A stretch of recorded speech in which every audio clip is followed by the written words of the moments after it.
Months now, CUPE 3903, the union representing teachers, assistants, contract workers, and grad assistants at York University have been on strike, shutting down the school for some 50,000 students. For 3 weeks now, the union and the university have not met, but this weekend they finally went back to the bargaining table. Well, students are hopeful, but mostly frustrated and angry. Hard to blame them. They've lost time and money. Not cheap to go to school these days. Undergrad fees start at about $5,000 a year at York. On top of that, many students have been left hanging on applying for summer jobs in grad school, but the union says their workers are living below the poverty line and they need to fight for their rights. We should mention that many students support their cause. Where do you stand in all of this? Give us a call at 416-870-7716 or 1-800-295-5463 and share your views. You can also have your say by taking part in our daily phone poll. Here's the question: should York University students be given a partial refund? I know many of you feel very strongly about this. If you say yes, call 416-870-2242. No, 416-870-4444. I'll have the final results for you at the end of the show. And joining us live in studio with more on today's topic is Lyndon Koopmans from York Not Hostage, the student group fighting against this strike. And also joining us at our live eye is Tyler Shipley, union rep for CUPE 3903. Hi, Tyler. Thanks for standing out in the cold for us. Hey, my pleasure. No problem at all. Well, let me start with you. How close are you guys to a deal? I mean, it's a good sign that you're back at the bargaining table. Yeah, I mean, I don't want to get into the specifics as to what's actually happening at the table, but I will definitely say that we're very encouraged. We bargained all day Saturday, all day Sunday. We're back at it again today. The expectation is that we'll continue tomorrow, and as long as it takes. Certainly from our side, we have no intention of walking away from the table. We want to stay there until a deal is reached, and we're very encouraged by what's happened in the past few days. And I want to ask, Lyndon, you've gathered a bunch of students just angry and fighting against this strike. How do you feel about what Tyler has to say, and is that encouraging, or at this point, are you guys just at the end of your rope? Well, I think certainly everyone would agree that negotiations going on is the best possible thing that could be happening right now, except for we do feel that it's taken 2 months. We're entering the third month of a strike. Negotiations are going on. Yes, we're happy, but it's taken it a really long time to get these negotiations, especially serious negotiations. And as a result, I mean, if these negotiations break down, I mean, it's lost. I mean, that would be horrible. And we need to encourage these negotiations and hope for a settlement.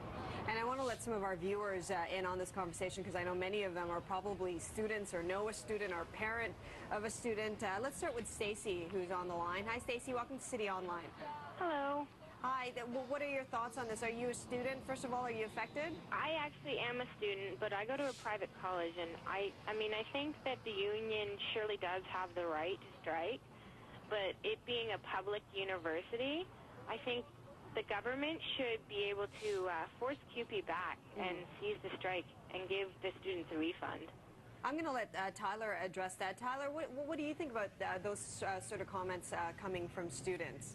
Well, you know, first of all, I mean, I want to agree with what Lyndon said about this should have happened a long time ago. We've been saying that we wanted to have these negotiations for the last 6 months, and we feel like we have made the effort. And, I mean, it is nice that the university is bargaining with us now, but we would have liked to have done this over the break so that at this point we could be finishing things up. But how do you feel about what Stacey just said? Should you be forced back to work?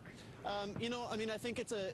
Look, we're bargaining right now. What would even be the need for back-to-work legislation? I mean, there is a process in place. It's called collective bargaining, and it's happening. And it's unfortunate that it's taken this long for the university to take that process seriously. But now that they are, hey, we're at the table. We're making it happen. We're on the process of getting this thing done. So I don't think there's any need for the government to have any role in this whatsoever. And we should mention that we did try to get a rep from York University to come on the show today, and nobody returned our phone calls. I'd like to get right back to the phones now with Lindsay on the line. Hi, Lindsay. Welcome to CityOnline. Hi. Hi. Are you a student? Are you affected by this? I am one of the 50,000 students at York. Do you support what the union's trying to do, or do you think that this has just affected you way too much? It's affected me way too much. I'm in my final year, and I'm supposed to be going on to Teachers College next year.